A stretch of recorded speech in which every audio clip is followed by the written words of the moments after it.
रीवा जिला हमेशा से अपनी बौद्धिक संपदा के लिए जाना जाता रहा है, लेकिन इस बार चर्चा किसी राजनेता या फिर साहित्यकार की नहीं, बल्कि एक ऐसे नन्हे बालक की है जिसकी उम्र अभी ठीक से दौड़ने खेलने की भी नहीं हुई है। जी हाँ, हम बात कर रहे हैं मास्टर अविराज तिवारी की, जिन्होंने मात्र 2 साल 11 महीने और 10 दिन की अल्पायु में वह कीर्तिमान स्थापित किया है जिसे बड़े बड़े विद्वान भी चुनौती मानते हैं। 30 अप्रैल को नेपाल की राजधानी काठमांडू में आयोजित world book of records London के गरिमामय मंच पर जब इस नन्हे बालक ने अपनी मेधा का प्रदर्शन किया तो वहां मौजूद अंतर्राष्ट्रीय विशेषज्ञ और दर्शक दांतों तले उंगलियां दबाने को मजबूर हो गए। आज जब अविराज अपने दादा दादी के घर रीवा आए हुए हैं तो पूरा शहर इस वंडर किड के स्वागत में पलके बिछाए खड़ा है। नमस्कार, मैं हूं आपके साथ स्वाति और आप देखना शुरू कर चुके हैं विंध्या टाइम्स। क्या आपको बोरवेल करवाना है लेकिन लोकल और सस्ते पाइप्स लगाकर हो गए हैं परेशान? तो अब आपके शहर में आया है न्यूट्रॉन 40 kg बोरवेल पाइप। दमदार क्वालिटी के साथ 10 साल की गारंटी, ज्यादा मजबूती और लंबी उम्र का वादा। तो अगली बार बोरवेल करवाएं, केसिंग पाइप सिर्फ न्यूट्रॉन 40 kg ही लगवाएं। 30 अप्रैल का दिन नेपाल की राजधानी काठमांडू में आयोजित एक विशेष आयोजन के कारण बेहद खास बन गया, जब महज 2 साल 11 महीने 10 दिन के एक नन्हे बच्चे ने अपनी असाधारण प्रतिभा से सबको चौंका दिया। यह उपलब्धि हासिल करने वाला बच्चा है मास्टर अविराज तिवारी, जिसने world book of records London में अपना नाम दर्ज कराकर इतिहास रच दिया। अविराज ने न केवल 1150 सवालों के जवाब सटीक और आत्मविश्वास के साथ दिए, बल्कि अंग्रेजी डिक्शनरी के 5 सबसे कठिन और लंबे शब्दों को महज 16 सेकंड में बोलकर वहां मौजूद एक्सपर्ट्स और दर्शकों को हैरान कर दिया। अविराज की यह सफलता किसी एक दिन की मेहनत का नतीजा नहीं है, बल्कि यह उसके बचपन से ही शुरू हुई जिज्ञासा और उसके माता पिता की सतत मेहनत का परिणाम है। अविराज के पिता रामकृष्ण तिवारी और माता आकांक्षा तिवारी बताते हैं कि उनका बेटा बहुत छोटी उम्र से ही हर चीज को जानने के लिए उत्सुक रहता था। वह लगातार सवाल पूछता था, ऐसे सवाल जिनके जवाब कभी कभी उन्हें भी नहीं मालूम होते थे, लेकिन उन्होंने कभी भी उसके सवालों को नजरअंदाज नहीं किया। इसके बजाय वे खुद उन सवालों के जवाब खोजते और फिर अविराज को सरल भाषा में समझाते। जब अविराज लगभग 1.5 साल के हुए तभी से उससे नए नए शब्द सीखने और याद रखने की अद्भुत क्षमता दिखानी शुरू कर दी थी। धीरे धीरे यह उसकी आदत बन गई। वह नए शब्दों को ना केवल याद करता बल्कि उनसे जुड़े सवाल भी तैयार करता। उसकी स्मरण शक्ति इतनी तेज थी कि एक बार सीखी हुई चीज वह लंबे समय तक याद रखता था। धर्म, इतिहास, देश विदेश की राजधानियां, ऐसे कई विषयों पर उसकी पकड़ मजबूत होती चली गई। आमतौर पर जिन चीजों को बच्चे थोड़े समय बाद भूल जाते हैं, अविराज उन्हें लगातार याद रखता और दोहराता रहा। अपने बेटे की इस अनोखी प्रतिभा को देखते हुए उसके माता पिता ने तय किया कि उसे एक बड़ा मंच दिया जाना चाहिए। उन्होंने world book of records London के लिए आवेदन किया और अविराज की विशेषताओं को विस्तार से साझा किया। संस्था की ओर से वीडियो की मांग की गई, जिसे उन्होंने भेजा। अविराज की प्रतिभा से प्रभावित होकर संस्था ने उन्हें काठमांडू में आयोजित कार्यक्रम में भाग लेने के लिए आमंत्रित किया। कार्यक्रम के दौरान एक्सपर्ट्स ने अविराज से एक के बाद एक कुल 1150 सवाल पूछे।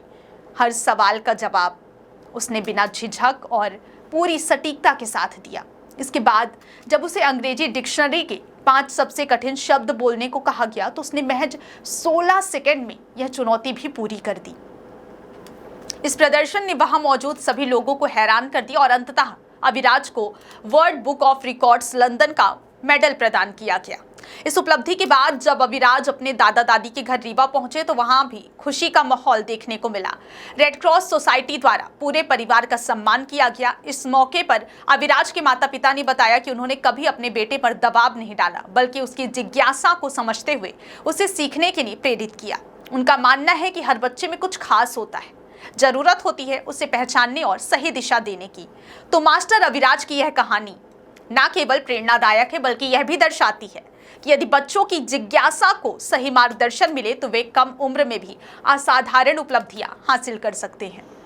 हाँ, खुशी तो सच में बहुत है, बट उसको हम लोग छोटे से ही सिखा रहे थे। जब वो सिखा भी नहीं रहे थे, एटलीस्ट ये था कि उसको पता रहे कि हमारे बॉडी पार्ट्स मैंने उससे स्टार्ट किया था कि नोज़ कहाँ है वत्स, हैंड्स कहाँ है, इसको क्या बोलते हैं, तो फिंगर्स, तो वो एक्शन से पहले बताता था, बोल भी नहीं पाता था इवन वो।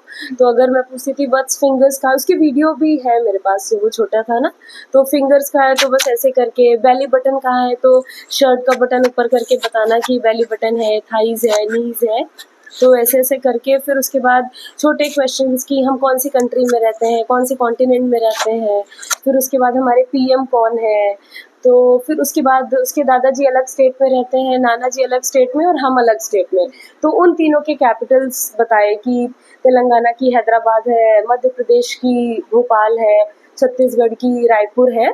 तो वो जल्दी मतलब उसको याद रहता था कि जब भी वो दादाजी से बात कर रहा है तो दादाजी आप रायपुर छत्तीसगढ़ में रहते हैं, आप यहाँ रहते हैं, तो ऐसे करके उसको मैंने 52 कंट्रीज़ के कैपिटल्स बताए, 52 कंट्रीज़ हमारे 28 स्टेट्स, तो वो दोनों उसको याद है। इवन वो तो अब 15-20 सेकेंड्स में ही 52 कंट्रीज़ के कैपिटल बता देता है, 28 स्टेट्स बता देता है, यूनियन टेरिटरीज़ की कैपिटल्स भी उसको पता है। और फिर ये जो लॉन्गेस्ट वर्ड जिसके लिए उसको WBR में अवार्ड मिला था, उसको भी वो भी एक ऐसा ही था कि वो कुछ अच्छा किया था, तो मैं उसको रैंडम बोली थी कि वत सुपरकैलिफ्रैजिलिस्टिक एक्सपियालिडोसिस, तो उसी का था कि मम्मा आप क्या बोली, आप तो वेरी गुड बोलती हैं, ग्रेट जॉब बोलती है, तो मैं बोली बस हम ये भी बोल सकते हैं जब कोई बहुत अच्छा करता है, तो कि फिर मैंने उसको बताया था कि बस ये सुपरकैलिफ्रैजिलिस्टिक एक्सपियालिडोसिस, तो वहाँ से उसका हुआ। फिर फ्लॉक्सिनोसनी, फिर ऐसे ऐसे करके मैंने 5 लॉन्गेस्ट वर्ड है जो टॉप 5 वो सिखाए, तो वो उसको आ गया। तो अभी जो रिकॉर्ड मिला वो किस सब्जेक्ट को लेकर है, और जो लॉन्गेस्ट वर्ड हाँ, ये टॉप कितने कॉम्पिटिटर थे, ऐसा कुछ? कॉम्पिटिटर तो ये जो है इसको अवार्ड मिला है वो R1 कैटेगरी है, उसमें या तो रिकॉर्ड सेट होता है या तो ब्रेक होता है, तो अभी उसने रिकॉर्ड सेट किया है, और उनका ये था कि ये मतलब 500-600 बच्चे में एक ही बच्चा सेलेक्ट होता है, और अभी हम नेपाल गए थे उस इवेंट में, तो वहाँ पे सिर्फ यही बच्चा था जिसको रिकॉर्ड मिला था, और कई लोग और 1150 क्वेश्चंस उसने जो आंसर किए हैं, तो इवन वो भी उनको ऐसा लग रहा है कि ये टॉप 5 लॉन्गेस्ट वर्ड तो एक ज़्यादा बड़ा अचीवमेंट हो गया है, जबकि 11 हमको तो लग रहा था कि 1150 क्वेश्चन आंसर ज़्यादा बिग थिंग है, बट उनके लिए ये था कि नहीं, टॉप 5 आप सबसे अच्छा अवार्ड है वो, R1 कैटेगरी में हम उसको रखेंगे, और सब लोग उसके लिए उसको बहुत अप्रिशिएट किए कि बहुत अच्छा किया है उसने। अब आगे क्या रास्ता तय करना है?